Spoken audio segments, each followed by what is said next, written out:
Hello everyone, Jenny here. This is my latest addition to my collection. It's quite freshly made, so it's a little bit stiff still. It needs wearing in a little bit, I've noticed, but I'm sure that will get there eventually. It is another 8.5 by just under 10 inches. It has 7 signatures, much like some of the others, and approximately 175 pages in this one. Has an old book cover insert, Freston Tower, by the author of Margaret Catchpole, no less, the Lily series. I love the little silver metallic lilies on the front. I don't know if you can see that shining. That's the plain back. Again, it has hollow back spine on it and a catch on this one instead of a tie, which is a little bit different. I thought I'd give it a try, see how it goes. This one again, much like the other one, opens up to a little secret compartment, and it has a little vintage forget-me-not birthday card tucked inside, which is very pretty. I like the colour.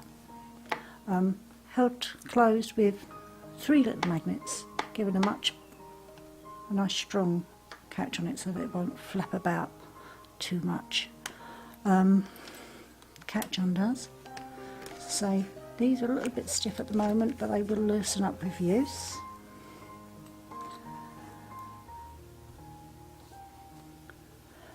And again here, quite a plain one again. Oops. Very naked, lots of plain paper.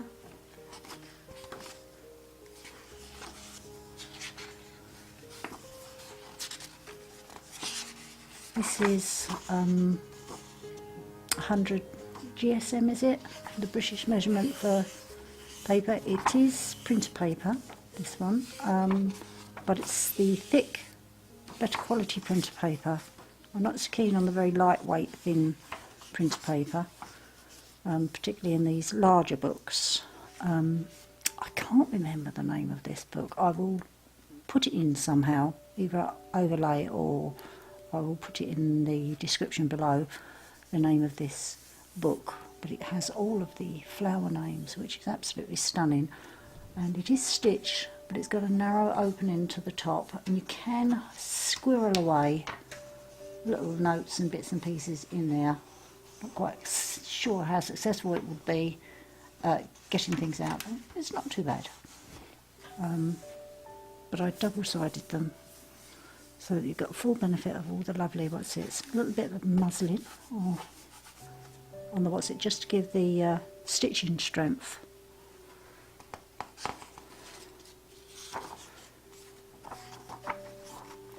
Some handmade papers again, and my homemade envelopes from parchment paper with a couple of little journaling cards tucked in each one, and a tiny bit, my first bit of stamping I've done on a journal, but I thought that went quite well with it. Again, lots of plain pages for all those lovely journaling notes.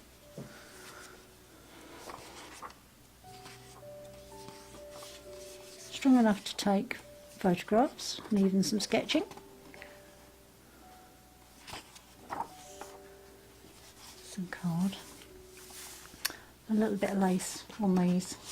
I'll put these together. Excuse my writing. Which these come from a colouring book from Kew Gardens colouring book, and there's room in there for journaling on those.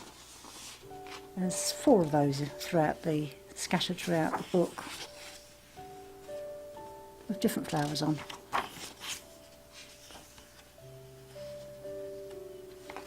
Lots of plain paper yet again. Some lined What I may do is I may print out a sheet with some nice dark lines on so that it can be tucked behind, and hopefully they will show through and make, I don't know about you, but I certainly struggle to keep my lines straight when I'm writing, and always use a sheet behind to keep everything nice and neat. These tend to not want to separate. I've torn all the edges of the pages. I quite like that look myself. Nothing in that one. It's two different types of envelope. There's the top ones that you'll see, and then there's these ones with a little punched edge.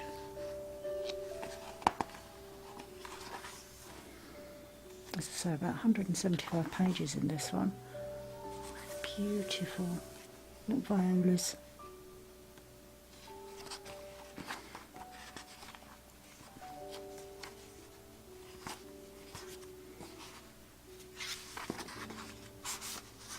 Of course, these are 12-inch pad pages on the front here, which only go part way round. So I've stitched them to the previous page to give a little place to tuck bits and pieces, rather than do the Franken page on this one. I like to experiment and try different bits and pieces. Sometimes it works, sometimes it doesn't. I love these pages. I'm going to get another one of these, but I have lots more of these pages. I'm going to hopefully find the time to make another one with more of those in. Journaling cards in there.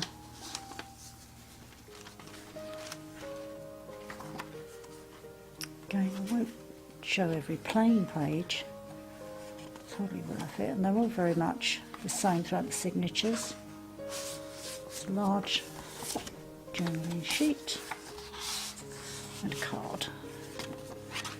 I've alternated, you may have noticed, the what's it? You've got the scroll and then the blue flowers, then back to the scroll.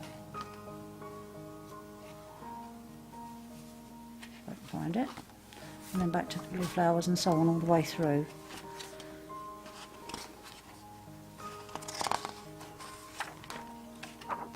As opposed to doing different ones every time.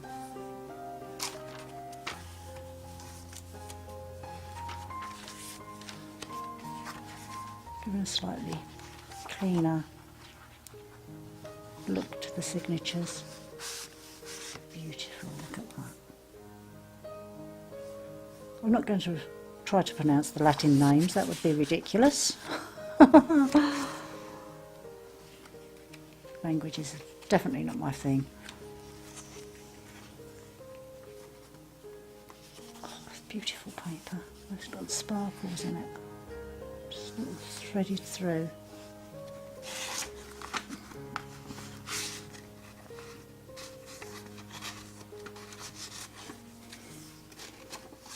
Of course, you can take these bits and pieces out, discard them if you don't want them.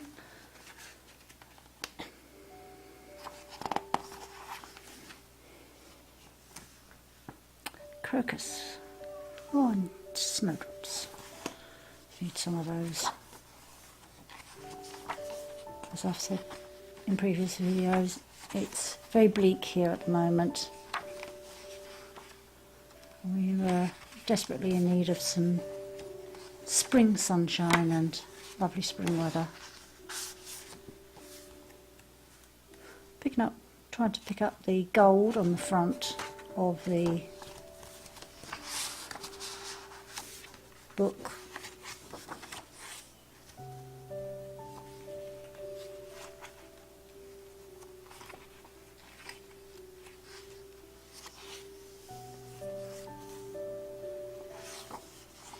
These are so enjoyable to touch.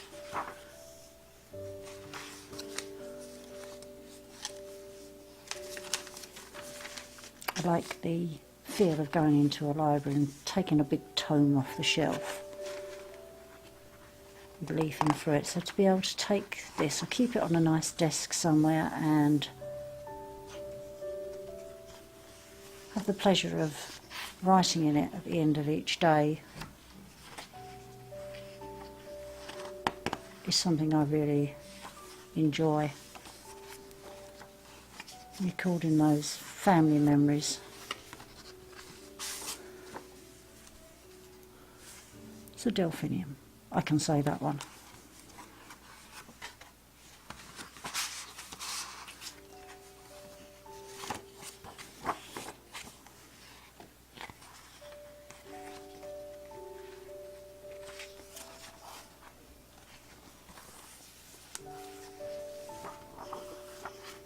I like that idea of that muslin peeking through. I think I'll use that more often.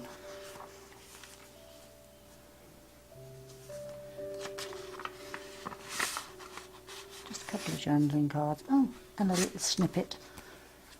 I couldn't bring myself to throw away the test stamp that I did, so that's in there as well.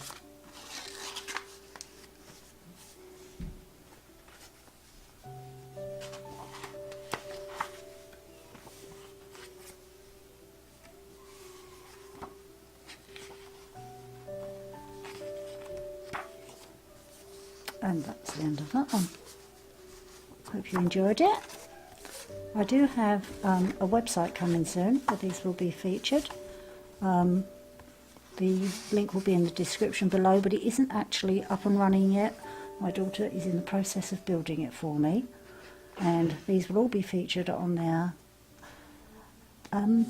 as and when. That's number 6, and that's as far as I've got at the moment. I do have lots of ideas for many, many more, and I hope you will join me in the future. If you'd like to like and subscribe if you like what you see, and we'll see what we can come up with to delight. Let's pop that back in properly so it doesn't fall out. Lovely.